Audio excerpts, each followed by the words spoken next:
আমাদের কিছুক্ষণ আগেই আসামের প্রাক্তন মন্ত্রী গৌতম রায় ও উনার সহধর্মিনী আমাদের পূজা মণ্ডপের উদ্বোধন করে ওনারা চলে গেছেন। তারপরে আমাদের এখন কি বলে আমাদের ষষ্ঠী পূজা আরম্ভ হয়েছে, পূজা চলছে, পূজা শেষ হওয়ার। আর আমরা হাইলাকান্দিবাসী সবাইকে আমন্ত্রণ জানাচ্ছি যাতে আমাদের এই ৭৫তম যেটা প্ল্যাটিনিয়াম জুবিলি আমাদের এই তরুণ সংঘের সবাই যাতে আসেন এবং আমাদের এই পূজা আনন্দ উপভোগ করেন।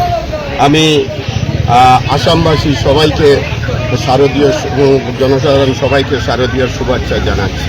এখন আমার এই ৭৫ বছর উপলক্ষে আপনাদের কি কি কার্যসূচি, বিশেষ কার্যসূচি বলতে তেমন কিছু নেই। আমাদের যেগুলা ছিল, আমাদের কণ্ঠশিল্পী জুবিন গার্গ প্রয়াত হয়ে গেছেন, তার জন্য আমরা সব এগুলা কালচার করে নিয়েছি যেগুলা প্রোগ্রাম ছিল।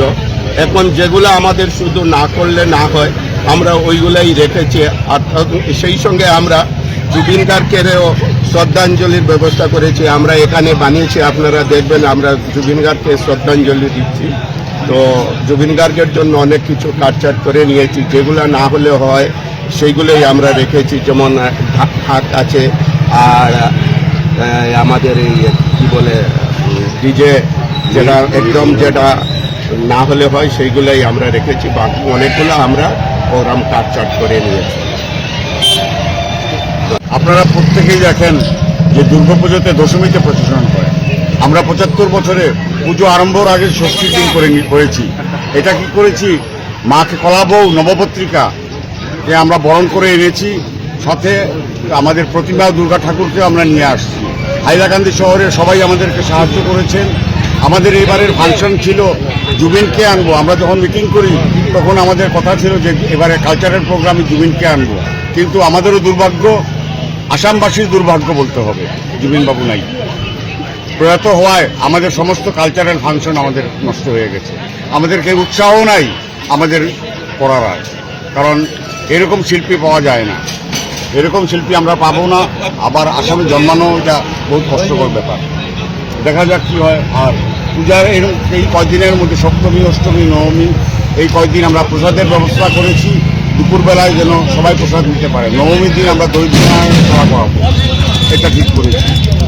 আর কালচারাল প্রোগ্রাম খুব বেশি করবো না। শিলচরের একটা মণিপুরি পার্টি আছে, ওনাদেরকে দিয়ে আমরা করাবো, আর ডিজে করাবো। এই ৭৫ বছর উপলক্ষে বিশেষ কিছু নেই, আর কিছু করা, কারণ জুবিন মারা যাওয়া সমস্ত প্রোগ্রাম আমাদের নষ্ট হয়ে গেছে, না হলে আমরা হতো।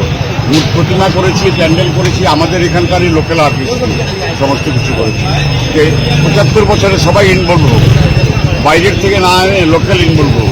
অনেকে বলেছিল কলকাতার ঢাক আনতে, আমরা বরাকভ্যালির ঢাক রেখেছি, কারণ যেহেতু এটা বরাকভ্যালির পূজা, সবাই আসছে বরাকভ্যালি। আজকে শব্দকর যারা আমাদেরকে ঢাক বাজায়, ওরা আমাদের এখানে হলে ইন্টারেস্টটা বেশি পাবে, প্রতিমাও এখান থেকে করতে পারলে বেশি পাবে। তার জন্য সব আমরা নিজেদের মধ্যে ডেকোরেশন আমরা এখানকার মানুষকে করি। আর প্রত্যেকে এই পাড়ার সবাই, ছেলে মেয়ে সবাই আমাদেরকে সাহায্য করছে, হাইলাকান্দিবাসীকে করছে। এই বলেই শারদীয়ার শুভেচ্ছা জানাচ্ছি হাইলাকান্দিবাসীকে, আসামবাসীকে, আপনাদেরকেও আমরা শারদীয় শুভেচ্ছা জানাচ্ছি তরুণ সংঘের পক্ষে।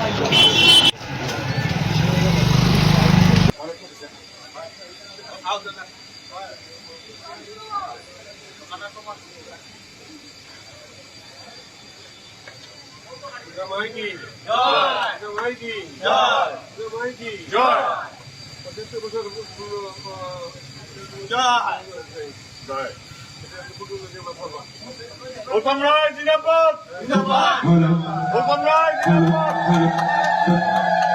গৌতম রায় জিন্দাবাদ।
দাঁড়াবো দাঁড়াবো বুঝলো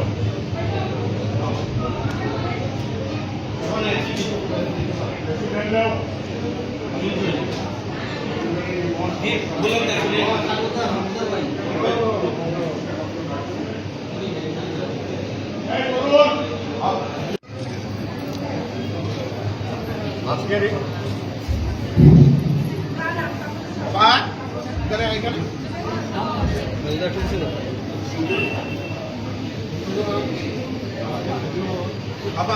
মাইক্রোফোনটা দাদা না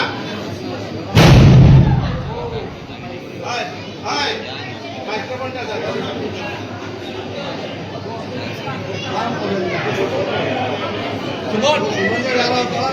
ঠিক আছে এমনি করো